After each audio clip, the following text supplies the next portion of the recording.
Hello नमस्कार दोस्तों, स्वागत है आपका आज के इस नए वीडियो में। मेरा नाम विपाल और आप देख रहे हैं एमपी ब्लॉग्स चैनल। और आप लोग अगर पहली बार वीडियो को देख रहे हैं मेरे चैनल पर तो कृपया कर चैनल को सब्सक्राइब जरूर कर लें और साथ ही घंटी वाला बटन जरूर दबा लें ताकि मेरे द्वारा अपलोड की गई वीडियो की जानकारी आप लोगों को तुरंत हो सके। दोस्तों, बहुत लोगों के मन में ये सवाल रहता है कि हम कौन सी स्पीड में कौन सा गियर लगाएं और हमें कैसा पता चले कि हमें गाड़ी का गियर जो है हमें चेंज करना है। तो इस चीज़ के दोस्तों 3 मेथड में बता दूंगा आप लोगों को आसान से, जिससे कि आप लोग आसानी से पता लगा सकते हैं कि हमें हमारी गाड़ी का जो है गियर अप शिफ्ट करना है या डाउन शिफ्ट करना है।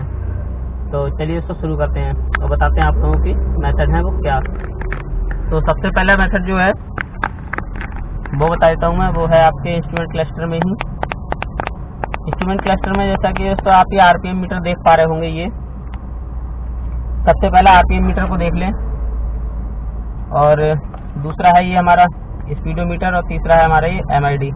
तो जो सबसे पहले जिस पे हमारी सबसे ज़्यादा नज़र रहती है, सबसे पहले हम उस चीज़ के बारे में बात करेंगे, वो है हमारा स्पीडोमीटर। तो हम सबसे ज़्यादा जो हमारा ध्यान जाता है वो स्पीडोमीटर पे ही जाता है कि हमारी गाड़ी कितनी स्पीड में चल रही है और किस स्पीड में है। तो सबसे पहले मैं स्पीड के रिकॉर्डिंग बता देता हूँ। स्पीड के अकॉर्डिंग तो ये है कि पहला गियर जो है हमारा केवल गाड़ी स्टार्ट करने के लिए होता है, मतलब कि 0 से 10 की स्पीड तक ले जा सकते हैं। और जो दूसरा गियर है वो 10 से 20 या 25 तक ले जा सकते हैं। और तीसरा गियर जो है वो 25 से लेके 40 तक, और चौथा गियर जो है 35 से लेके 40 से या 50 या 55 तक जा सकते हैं आसानी से। उसके बाद हमें पाँचवा, और अगर हमारी गाड़ी में 6 गियर है तो हमें 60 या 65 की स्पीड के बाद जो है 65 के बाद 6 गियर का इस्तेमाल करना चाहिए लगभग। ये तो है स्पीड के अकॉर्डिंग। और ये तो हो गया पहला मेथड। अब मैं दूसरे की बात करूँ, दूसरा मेथड है दोस्तों ये हमारा आरपीएम मीटर। अब आरपीएम मीटर में हमें करना ये है कि जब हमारा आरपीएम मीटर जो है वो 1500 से लेके और 2000 के आसपास हो तभी हमें गियर अपशिफ्ट कर लेना चाहिए।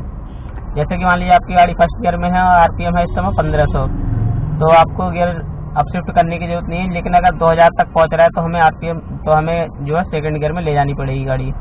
और अगर सेकंड गियर में भी चलते हुए हमारा आरपीएम मीटर 2000 या 2000 को क्रॉस कर रहा है तो हमें थर्ड गियर में गाड़ी को ले जाना चाहिए। इसी तरह हर गियर में है दोस्तों।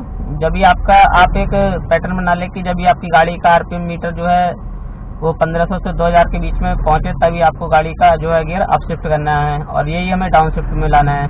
अगर हमारी गाड़ी का जो है आरपीएम मीटर 1500 से नीचे आ रहा है तो हमें गाड़ी को डाउन शिफ्ट में लानी है गियर को।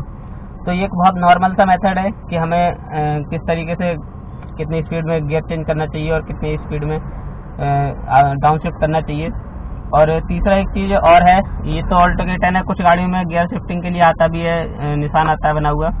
इसमें ये जो आप एरो देख रहे हो ना, 3 ये वाले साइड वाले, वैसे दिखा देता हूँ। ये जो 3 एरो आ रहे हैं ये साइड वाले, इनमें ये जो अप शिफ्ट के लिए दर्शाता है, ऊपर के लिए तीर आएगा तो अप शिफ्ट के लिए दर्शाता है, और जो डाउन शिफ्ट के लिए आएगा तो डाउन शिफ्ट करना है आपको गियर। और जो बीच में एक गुंती आएगी अगर छोटी सी, तो वो आपका दिखाएगा कि हाँ आपकी गाड़ी सही गियर में चल रही है।